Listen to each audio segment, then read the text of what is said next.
Funding for this program is provided by the National Institute of Justice.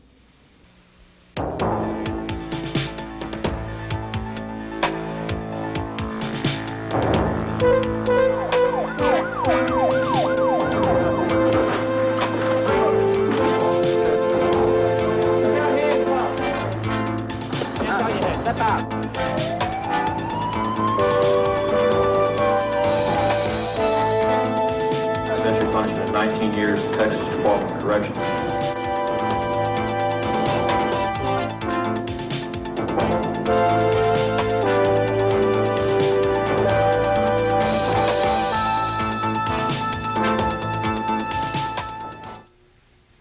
Hello, I'm James Wilson. Almost everyone agrees it would be desirable to attack drug abuse by teaching our children to avoid dangerous drugs. But that's not as easy as some people think. In 1973, the National Commission on Marijuana and Drug Abuse concluded, no drug education program in this country or elsewhere has proven sufficiently successful to warrant our recommending it. By 1980, that assessment hadn't changed much. A scholarly review of more than 100 drug education programs reported, by far the largest number of studies have found no effects of drug education upon use. In recent years, however, new educational techniques have been tried, and some people believe they are more successful. One program, DARE, began in Los Angeles in 1983. Its aim, to help preteens say no to drugs before they get into junior high, where peer pressure becomes so intense. PCP, LSD, cocaine, crystal methadone. PCP, prescriptions, Odecash, trash drugs, enhance, and nitrous oxide. Codeine, opium, hash oil. Pot, alcohol, PCP, prescriptions, and rush. The Congress needs to have a battle plan for war against drugs. We're going to have to fight the scourge on our society as never before. We mobilize our entire capacities and we'll make progress. Let's do what we can, therefore, in the hope that our actions may inspire others to do what they must in the fight against this monstrous evil. I'm worried about this hype that we presently have. Congress has suddenly come alive and recognized that there is a drug problem. I worry about that because I'm worried that it's going to go away, that next year it'll be something new, and this problem will not go away. Los Angeles Police Chief Daryl Gates. People kept saying, people keep sloganizing, saying, just say no to drugs. You can't just say no to drugs. You've got to know how to say no. Everyone has their DARE notebooks out. How about your name tags? Do you have them out? We're in good shape? The question box. This is a 6th grade classroom in a Los Angeles elementary school. The students are taking part in Project DARE, a drug abuse resistance education program of the Los Angeles Unified School District and the Los Angeles Police Department. Have you ever convinced a drug user to stop? I'd like to say that I have. I hope that I have. Police officer Greg Bowles was an undercover officer in several Los Angeles high schools before he became an instructor in Project DARE. When I was growing up, and I could remember a police officer coming in for an hour, showing us several charts of drugs, having us make our own, and then show us some pictures of dead people and say, this is what will happen to you. Then I'd go home and maybe go to a party and find out that that wasn't true, that people weren't dying all around me. And so then people could rely back to that menu or that chart they made as a menu and actually choose the different drugs that they'd like to use from that point on. And it just hasn't been real effective. I'll be in the field, okay? Officer Bowles' observation is borne out by recent studies. Most school drug abuse education programs don't work.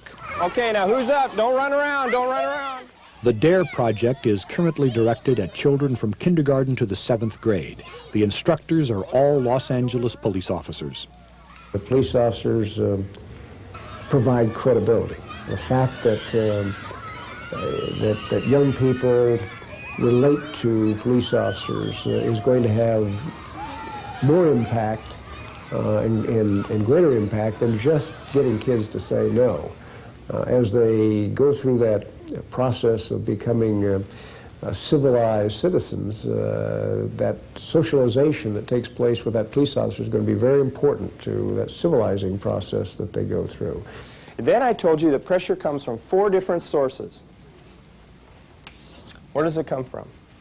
DARE aims at equipping children to resist peer pressure. Each week for 17 weeks, a police officer takes the students through a different lesson in a carefully structured course. Basically, we start out with laws and rules, and then we talk about what a drug is. We talk about consequences. Then we go on and talk about self-esteem, building self-esteem, being assertive, managing stress, alternatives to drug use, forming positive support systems, even gang prevention, how to prevent gang crimes from happening to you. Offer me drugs using indirect pressure. Go ahead, just offer me drugs using indirect pressure.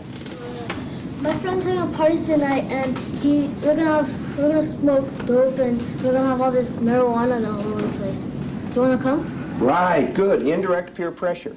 He's not directly offering me drugs, he's telling me where I can get them. Indirect.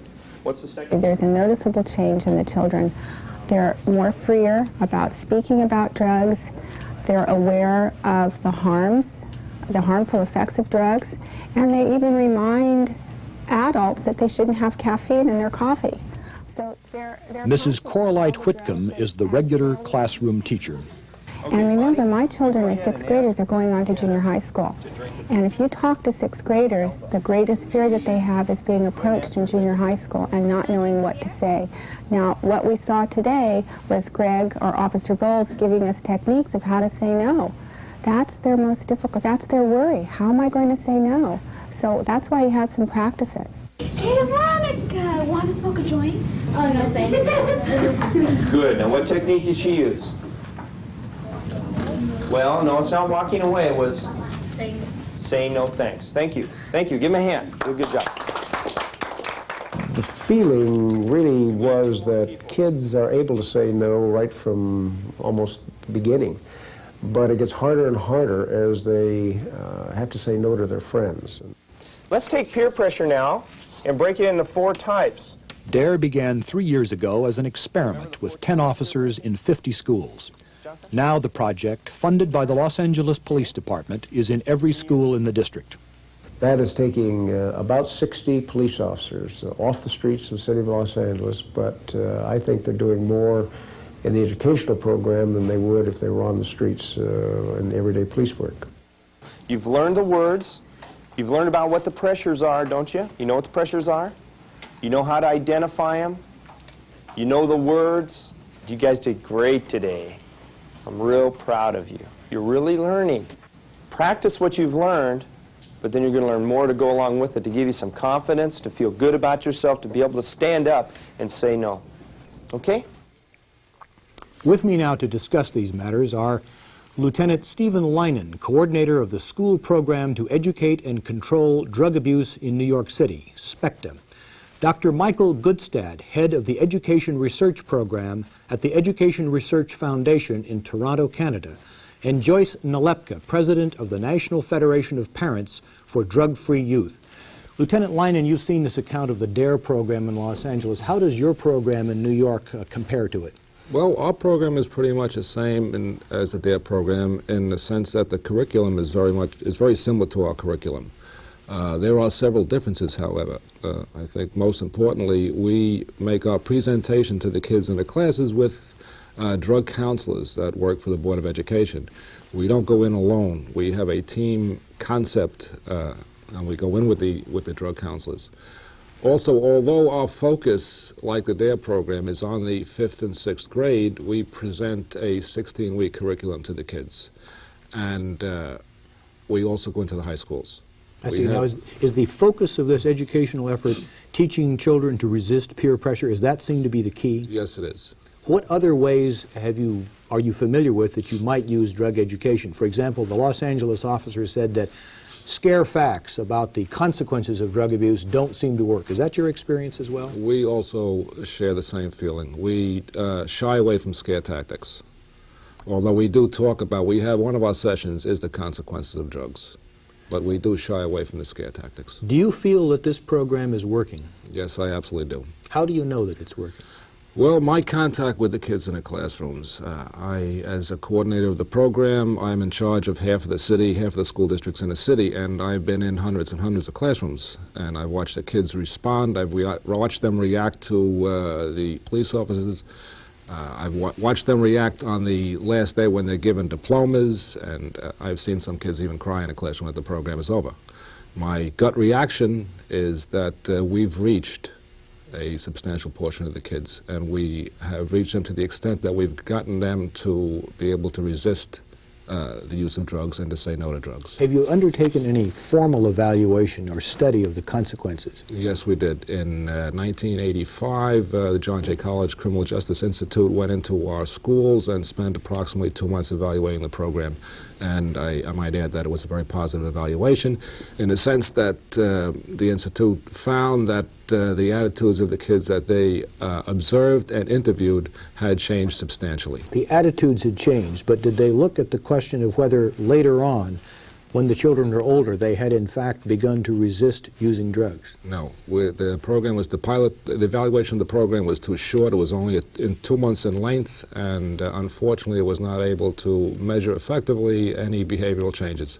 However, we are in the process now of at least thinking about designing some sort of a longitudinal, long-term 5-year evaluation to see if in fact behavior is changing as well as attitudes. Is it difficult to persuade police officers to do this? It doesn't strike many people as real police work. Was it hard for you to participate in this program?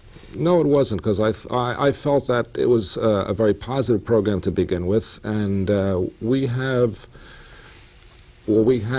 approximately 500 volunteers for 83 positions, 83 available positions. Now, many parents worry not only about what the children are learning, but about the sale of drugs in the neighborhood around schools and even in the schools. Does your program deal with this problem as well? Yes, it does. The second component to the SPECTRA program is an enforcement component. And we have targeted approximately 350 schools so far in New York City. And what we do is we send undercover teams into these schools, and they will make buys within a 2-block area of the school. If the people in that community feel that there is a drug problem within 2 blocks of the school, we'll send these undercover teams in, they'll make buys, and they'll follow it up with arrests. Joyce Nalepka, you are president of the National Federation of Parents for Drug-Free Youth. Does your organization support and encourage programs like DARE and SPECTRA? Yes, indeed we do. In fact, as a mother, I think that's a much better use of our policemen's time and money. I would far rather see money going into programs at the prevention end. We know that we need help at all levels. We need prevention, intervention, and certainly enforcement and treatment at this time. We have to come at it from a lot of different directions. But I think as a mother, I would like to see one day when we would have former police officers who are able to go in and be doing positive education and positive alternative activities with children. But the focus of the National Federation of Parents is to get parents now. We're trying to get our parents educated so that we can give the support to programs like the officers are doing, and also get our parents to understand that they should be and need to be the primary educators of their children. The prevention effort should start at home, long before the children even go to school. How do you reach the parents, especially the parents of children that are likely to be in trouble because perhaps they've had a bad family background? Well, at this point, the requests for help have come to us, and the demand has been so great that we've actually been able to do very little outreach. We're having a tough time keeping up with people who call us and say, help us, how can we start a parent group? We are essentially an empowerment model, and we are now also in the process of designing a training component for parents. We have one for young people, and the Reach America project that our parent groups are sponsoring now, teaches older children to go in to speak to younger children, and we find that's a very effective two-way street. The older youngsters get tremendous self-esteem by having the youngsters listen to them, and the younger children looking up to the big guy and are having some positive role models from that angle as well. In your experience, have you seen attitudes of young people towards drugs change in either a positive or negative way? I think we're beginning to see some attitudinal change. Actually, I guess the epidemic hit all of us so quickly that we haven't had in place appropriate measurement tools. I believe, though, that once the kids get good information from their school, from their parents, and if we can get networking, get it coming at them from 2 or 3 different directions, we will see some really measurable changes. I measure my own experience from more or less a one-on-one, and every youngster that I've ever spoken to one-on-one, after having good information, was convinced they did not want to get involved. Kids who were in treatment who have stopped saying, I wish the parent groups or the police officers programs had been available for me at a time when I needed it The most. National Institute of Drug Abuse recently released data suggesting that young persons, I think persons in their teens, had begun to change their attitude toward marijuana. That is to say, they now, in a much larger proportion than once was the case, regard marijuana as having harmful effects. Is that your experience as well? Yes, it is, and I think that stems from the fact that so many of us are now beginning to get, again, not scare tactics, and we've discovered we don't need scare tactics. If we tell the kids the truth, that's plenty scary enough. And giving the kids good factual information does indeed change their attitude. There's a greater concern right now, however, with reports that we're getting that treatment centers are getting kids coming in who have started with cocaine or started with crack. So there's much remains to be done. A major concern of mine since 1977 when I started in this is getting people to understand how serious marijuana is. We need to address that drug as well as cocaine and crack and heroin. I think until we get America to have a real disdain for drug use in general, we're not going to be terribly successful, and we need certainly to start with marijuana. Thank you. Dr. Goodstad, you heard me say at the beginning of the program that many scholars had reached relatively pessimistic conclusions about drug education programs in the past. Do you think that judgment still holds true today? Do you think we now have a sense of programs that work? Well, I think that some people are more optimistic, especially about programs such as DARE and the life skills programs. But I think that when people have taken a more cold look at the data, they have to say that we still do not have a magic bullet, that we still don't have enough data from enough studies of programs like this to say that this really is a solution. But there is hope in these programs. Would you encourage people to continue with these programs even absent the hard data, or do you think we should wait until the data are available? Well, I think programs have to go on. This is where, as a researcher, I'm caught. As a parent and as a citizen, I think that programs do have to go on. And I think programs like this probably are where our best hope is at the moment. But I think that we probably should not assume that they're going to be effective. We've had many false leads in the past, and I think that right now we need to conduct a lot of research and evaluation of programs like this to ensure that we're spending our money and our resources effectively. Many people will find it hard to believe that, given the many social, cultural, perhaps even biological sources of deviance, including drug use and criminality, that a 16 or 17-week program, when they're in the 5th or 6th grade, on a one-shot basis, could make a difference. Do you agree with that assessment? And if you do you think we should extend our prevention net more widely? Well, I think we've already heard from some of the discussion today that the prevention really starts at home, and it starts before these programs take place in the classroom. I think if you just think about why and how we come to do the things we do in our everyday life, you have to say that 16 weeks, even 16 weeks in the classroom, is not going to change human behavior. It's not going to turn it around 180 degrees. I think it can help, but we have to realize when they get outside of the classroom, they're going to be responding to other sources of pressure. And that's really what these programs, where their strength maybe lies, because you're trying to, as the Lieutenant suggested, prepare them for what happens outside of the classroom. Some people have said that some drug education programs have the effect of actually increasing drug use. Is that your judgment as well? Well, people do say that, and looking at the evidence, there are enough studies which show untoward effects, undesirable effects coming out of studies. Some students do report more drug use after a program than before. It could be because they feel more comfortable about talking about drugs after the program than before the program. They don't feel they're going to get arrested and put in jail and things, so they own up to what their behavior really is. There is some evidence in some studies that you get a polarization of attitudes, so that some kids who come into the program in favor of drugs before the program shift towards being more favorable, and the kids who are opposed to drugs before the program shift in the opposite direction. Those kinds of things, I believe, can go on. We don't understand them, but I think we do have to recognize that the evidence is there. Some people have drawn an analogy between programs designed to reduce smoking and programs designed to reduce the abuse of dangerous drugs. There seems to be some evidence that smoking programs programs can be effective under certain circumstances. Do you think there's a close similarity between smoking as a problem and drug abuse as a problem? Well, I don't think there really is. I think there are a lot of differences. I suspect there are more differences between smoking and the use of other drugs than there are similarities, really important differences. I think, however, that what has happened is we've got a lot of encouragement from the smoking research, the refusal skills, teaching kids to say no. That's where a lot of the programs like DARE really take their origin. I think that we can learn from them, but I don't think we can assume that that is the answer. We can automatically translate that into these other areas. I don't think society views smoking in North America the way that they view the use of alcohol, the way they view the use of other drugs. Now, you mentioned alcohol.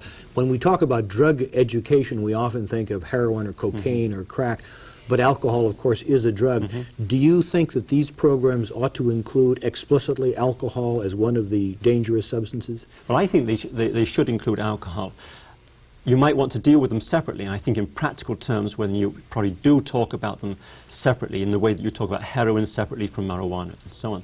But I think that whatever way you measure drugs in North America, alcohol and tobacco are the two prime drugs of abuse. They cost the most to society. I think we have to treat them as drugs. And I think there are advantages in when we say drugs including alcohol and tobacco. Now, if you had to make one change or give one piece of advice to the SPECTA program in New York or the DARE program in Los Angeles, something they should do differently or do more of, what would be your bit of advice? Well, this would be presumptuous because I've only seen a short clip of the DARE program. But I would certainly ask questions about to what extent is the DARE program reaching out to include parents and to include, more importantly, the entire community, which would include the school.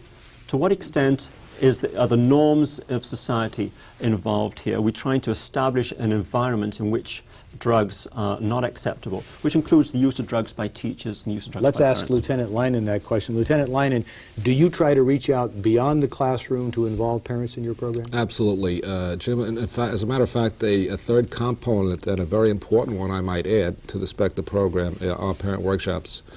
The same police officers and drug counselors that present the lectures and the sessions to the kids during the day are available at night for parent workshops.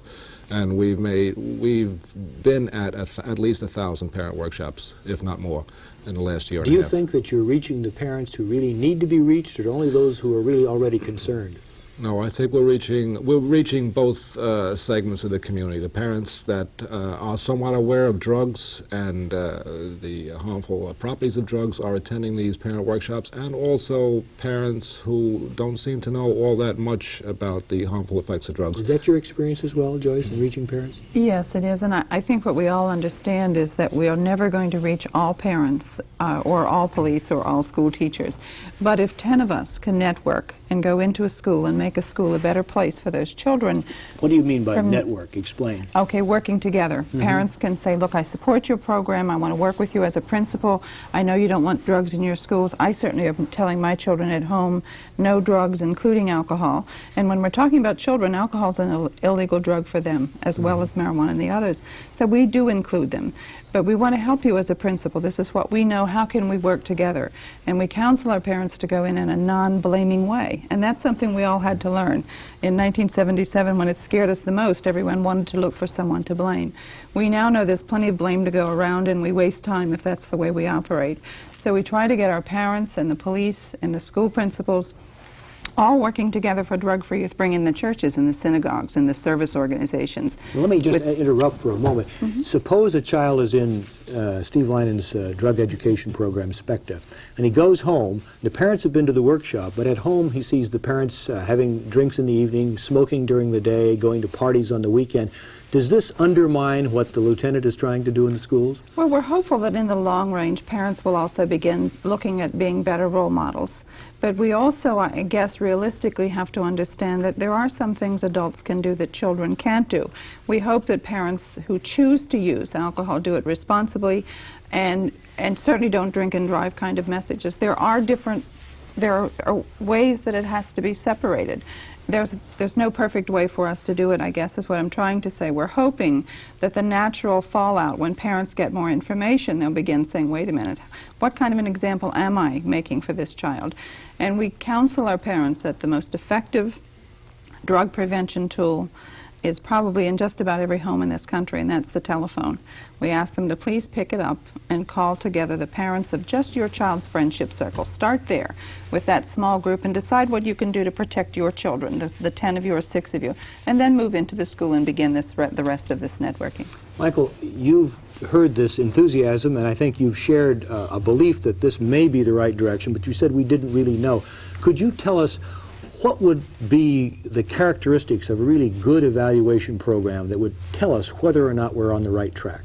Well, I think that when we look at the evaluations that are being conducted, the evaluations that fall short lack such things as comparison groups or control groups, whereby you can compare a program with an alternative program or a program where students who receive the program, such as DARE, and a group of children who don't get the program. Other characteristics would include the random assignment of students or random assignment of classes to the program. You just flip a coin to decide you're in and you're out. Well, right? Flip a coin's one way of doing it. Right. There are other ways of doing it, that's correct. So there isn't a selection process going on. The other types of things which are important, I think, especially in a place such as the United States where you've got such a diversity in the population, is to ensure that you get some coverage of the population. So many of the few studies that have been done of the life skills programs dealing with alcohol and other drugs have apparently been done mainly in middle-class white areas. And How long should we follow up these children? I can imagine drug abuse being reduced for the year after they're in the program, right. But we really want to know whether they're going to grow up abusing drugs or not. How long do we have to follow them? Well, I think that people talk about long-term follow-up, but I think realistically the program should not have objectives which are longer than about a year or 18 months. These are children who are growing, developing very rapidly. So I think you should try and follow these children for a 6-month period. So if during the year in which they're at school, presumably the program is going to continue, so it's going to reinforce and build and so on. We wouldn't expect this program in grade 6 to control things in grade 10. Thank you very much, ladies and gentlemen, and thank you for watching. For Crime File, I'm James Wilson.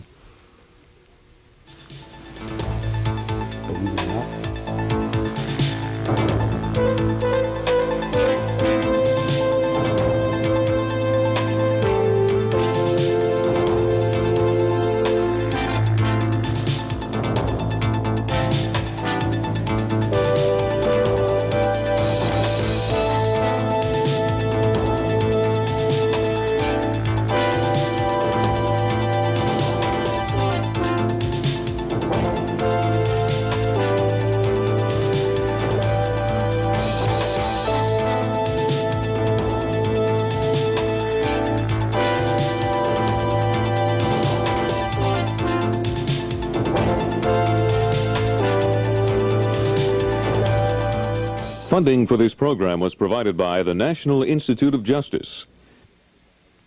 This program was produced by the Police Foundation, which is solely responsible for its content.